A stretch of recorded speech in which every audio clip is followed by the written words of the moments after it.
Hey everybody, welcome back to another video. My name is Clash on Sun, and today I've got an awesome video for you guys. 3 different updates, 3 different games. I'll be covering them all in this one video. However, fear not, if you're not interested in one of these videos, look in that description. I have timestamps for you guys to skip to the appropriate spots in the video that you are interested in.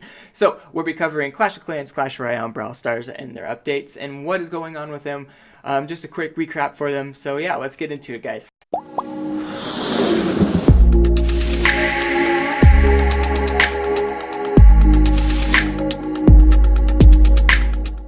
Alright guys, so we're going to be checking out Clash Clans first and foremost. There is a little bit of an update with this. As you guys already know, I'm sure if you're playing Clash of Clans, the Builder Hut has left. So other troops have been taking a spot, and along with those troops taking the spot, we have an event. Last week's event was a Barbarian was building for our Builder Hut, and we had the Battle Ram to use in our army camps. This week, a little bit different, no extra troop or special troop to be using in attacks, rather it's a defense. So our Builder Huts are going to be housing a Giant. So the Giant's taking the spot this week. You can see right here, I'll zoom up on my Giant building my Archer Tower for me. He just walks around, does his attack motion, and it's building my Archer Tower. So what else happens? You can see in these...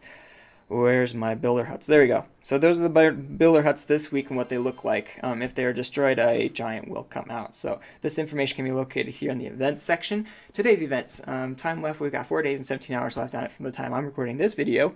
Builder has left week 2, the Giant's building a surprise. No word from the Builder, and the Giant has taken over for a week. Approach his Builder Hut with caution because he will come out and be a defense troop. So let's take a look at what that looks like real fast. I got a little replay right here for you guys just to check it out. I'm sure you guys can see them in your replays if you've been attacking lately and have these. So we're going to go ahead and zoom up on this. So the fact of the matter is, you put a troop down, destroys the Builder Hut, Giant comes out. Easy. It's a very small update. That's why I'm splitting up these videos or these updates into one video.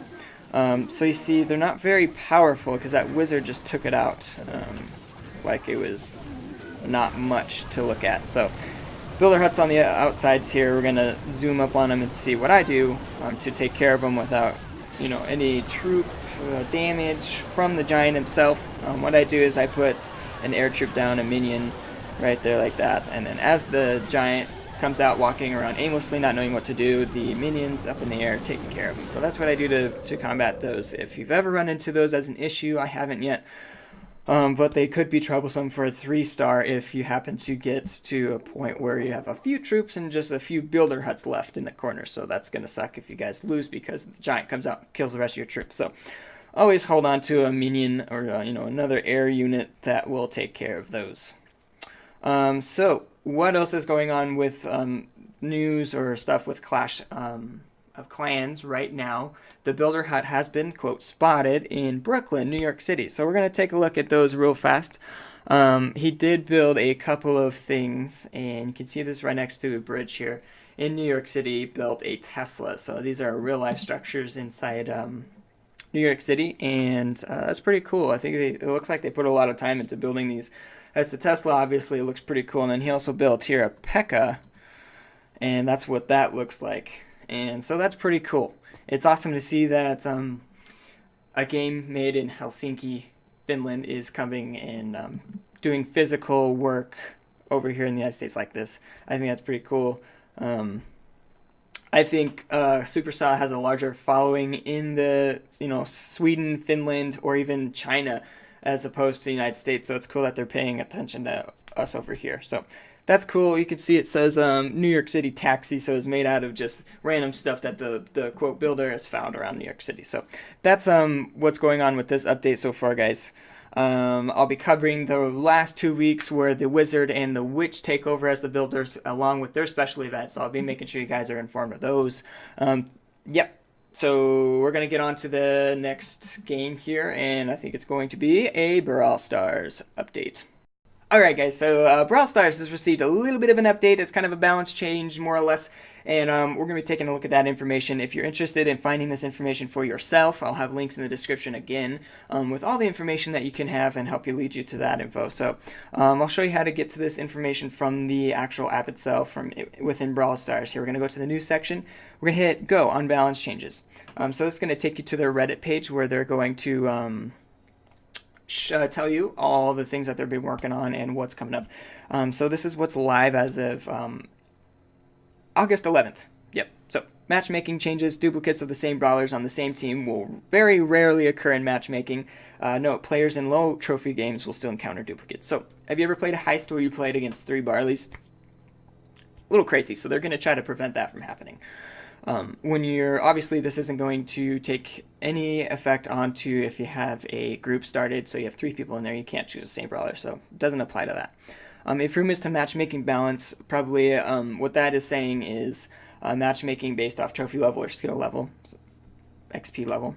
Character balances, they actually go into depth about why they improved or unimproved some of these balance changes with characters a little bit later on, so we'll get to that here in a second. So game modes, highest decrease health of the safe by 1,000, so a whole 1,000 hit points off of that safe, make it a little easier for that attacking team to get in there and destroy the safe before time runs out. Showdown, power up box damage boost increase to 15% from 5%. This should benefit high range, low health brawlers and even the playing field. So basically you're going to be getting a little more boost out of those energy crates that you destroy in Showdown. So it's really going to benefit, I think it'll benefit everybody, especially Bull, because I know Bull's used tons, and maybe El Primo too, even though he's kind of a shorter range. I think Bull's a better choice for Showdown. I think everybody can agree with that. So it'll help them increase their health, and stuff. But is this really going to help those low health, long range characters? And what do we mean by that? We mean characters like Jessie's a low health one. He's got range, so it's going to help her out some more. It's going to help Shelly out.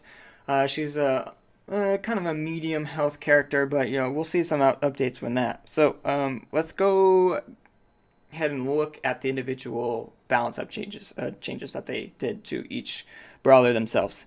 So we got Ricochet's health increased to 600 from 500, so he's going to be another character where those showdown boxes help a little bit. And I'm sure that they were looking at the use rates for some of these in certain game modes and wanted to increase those use rates, and by doing that they're going to create tweaks to the game that are going to help those lower health characters such as Ricochet or Poco to be used more. So that's pretty much what they're thinking in the process of making these updates and balance changes. El Primo's health increased to 400 from 1300. So El Primo just got a buff, which I think is nuts. I think he was good enough there, but they say El Primo's main attack is weaker than Bull's, and by giving him a bit more health, we want to reinforce his role as the tankiest brawler. So he was kind of on a level playing field with Bull as far as being a tank character, so now he's a little more of a top tier character to use. Brock super shoots a total of 9 rockets as opposed to the 6 previously used, faster, and also has a bigger area of effect. So they felt Brock's super was too underwhelming for those, quote, big plays, and the only suitable solution was to add more rockets. Also, with his average main attack, having a strong super is only fitting. So they helped him out a little bit, made him a little bit better, so maybe you'll be seeing his little choice as a character a little bit more. Mortis decreased health from 700 to 800. I think this is appropriate. I don't know how many times I've been against a Mortis where he was just barely under 100 health and he just got away and just boop, boop, boop, got away out of my range no matter what range character I was using. And this is what they're talking about. Mortis was very tricky to deal with in the hands of the right player. Lowering his health should stop him from dashing to safety as easily. So you can still do it if you're good enough with him or if you're doing it early enough, but it's just going to prevent him from getting away as easy. Poco's decreased main attack damage from 140 to 140 from 160. So he's a little bit weaker in the damage department. Poco is a very strong overrun, especially when teamed up with Jessie and Nita. Slightly reducing his main attack damage should make him fit his support role better. So I think it's a very good move. Those support characters aren't necessarily supposed to be doing DPS, so they're there to heal, just like Poco's his super is to heal the teammates around him or with a vicinity. So let's move on to Jessie. Supercharges to 12.5% slower, so she gets her turret a little bit slower than usual. Nita supercharges 25% slower, so she gets her bear like a fourth of the time longer than it was previously. Both Jessie and Nita became too overwhelming by being able to continuously spam their supers, which I kind of agree with. Please note their slower supercharging equates to requiring one extra hit from their main attacks to fully charge. So you just need to hit an enemy one extra time to receive these. Not that big of a difference. Could mean a world of a difference in dynamics of the game, where you're coming down to the last minute and that super is crucial for a win. So that might be where you find some changes in the gameplay. So economy changes here as far as rewards and the events that are going on in your game. First win bonus and showdown new event coin distribution. So event 1, that top event that appears to you on your screen, first win bonus changed from 8 to 16, and normal coins earned changed from 60 to 52. So they're taking some of those coins and adding it to the coins that you can just push on and collect daily when those events run out and renew. So you'll be getting more just from not playing. So they're giving you more coins without having to get into the game and produce wins or get the lowest amount of coins for losing. The second event will change from 8 to 16 as well, and normal coins earns from 40 to 32. So they're just adding an extra 8 coins onto that very first click that you can have those coins. Showdown new event changed from 16 to 24. Event 3, first win bonus changed from 4 to 8. So once again, doubling the amount of coins you can collect there. And event 4, first win changed from 4 to 8. Once again, from 20 to 16. A showdown event changed from 8 to 12 coins. So they're going to be allowing you to get more brawl boxes the more you come and tune into the game and collect those automatic rewards. This does also mean altogether it's no extra amount of coins, it just is faster amount of coins in the beginning. So let's get that clear. You're not getting any extra coins if you're completing the entire bar there for how many coins you can collect for wins and stuff. Cool, so that's kind of the update for invalid changes for Brawl Stars. Let me know what you guys think in the comments if you're interested in this game just like I am, and let me know why you think they didn't buff Shelly, because I think Shelly was just a nasty character that they could have, or I'm sorry, not buffed, nerfed. I think they could have nerfed it instead of buffing maybe Primo, because Primo is already kind of BA character. So yeah, guys, let me know in the comments. Alright guys, so Clash Royale, what's going on new in the Clash Royale universe? These cards on your screen have been either nerfed or buffed. A balance update, which is why I'm looping all three of the... Alright guys, so we've got Clash Royale next up on the list of updates. What has changed? Just a balance update plus a new event. Let's check out the event real fast before we get into the balance updates. The Legendary Challenge. So at the 12 win mark, which I hear, I think OJ said that less than 1% of people playing Clash Royale get to 12 wins in grand challenges. So that might discourage you, but don't let it if you hear that around the internet. Just keep trying. It's a game. Have fun with it. 12 wins, you do get a legendary chest, which I think is pretty cool. At 10 wins, 20,000 gold. At 8 wins, 5 epics. 5 wins, 40 rares, and 1,000 gold at 2 wins. So I was going to do a deck with all of the updated cards, but I don't think I could have efficiently explained all the cards that are on your screen with those changes and still get a win in there, because I don't want to sit there and get my butt kicked. So let's go through these cards real fast and just see what kind of changes have been made to them. So the Night Witch has received a nerf again. This is the second time. Just like to point that out. Damage -9%, range -11%. So they're making her weaker. They're making her range smaller as a melee character. The bot's spawn speed to 7 seconds from 6 seconds, so it takes longer for those bats to initially spawn, and thereafter as well. Spawns 2 bats on death instead of 3, so when she dies, only 2 bats come out again instead of 3. Used to be 4, super OP. 3 apparently was too OP for them as well, so they nerfed that as well. The battle ram takes a bit longer to begin charging, and the barbarians spawn a little bit slower. So what that looks like is you're going to put that that battle ram down. Is going to take a little bit longer to start going faster, and then as soon as it connects and the ram is gone, the barbarians are going to take a little bit longer to start attacking what is around them. So makes them a little bit weaker. They were consistently used card, that battle ram, so they obviously look at the rates of use and win rates on certain cards on whether or not to buff or to nerf them. So they gave this one a nerf because it was being used like crazy. Which brings me into the graveyard. Also another card that everyone loves to use if they have it, of course. Duration from 9 seconds to 10 seconds. So a whole second or less longer duration of the spell being active. It spawns 15 skeletons instead of 17 skeletons. So the extra 2 there can have a 400 hit point difference on a tower. So that's a big difference, and that's going to really change the way people are using those and how frequently they're using those. The Electro Wizard received a -2% hit points.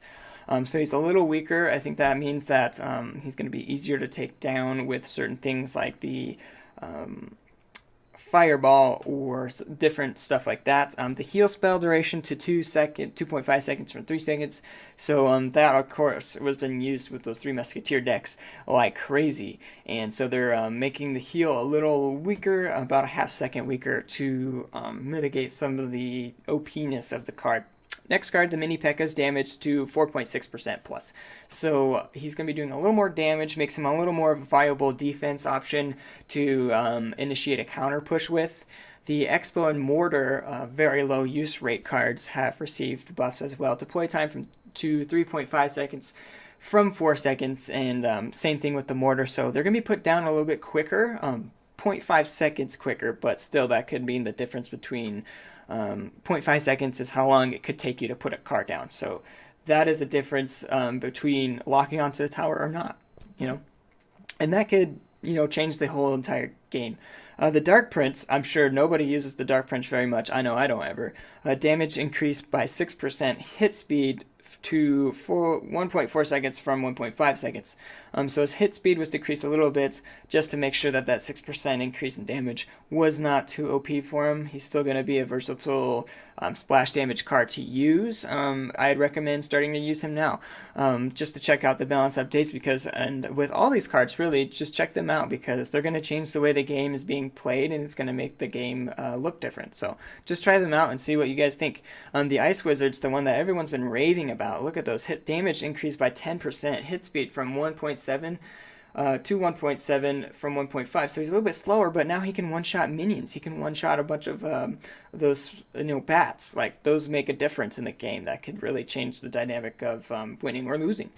Bats, bat count from 5 or to 5 from 4. So instead of spawning 5 bats, they're only spawning 4 because 2-5 from 4, so they're adding another one because nobody was using them. They were too weak, not enough, the elixir wasn't an advantage enough. So they added another one, so with 5 bats, we're going to hopefully see if that changes anything.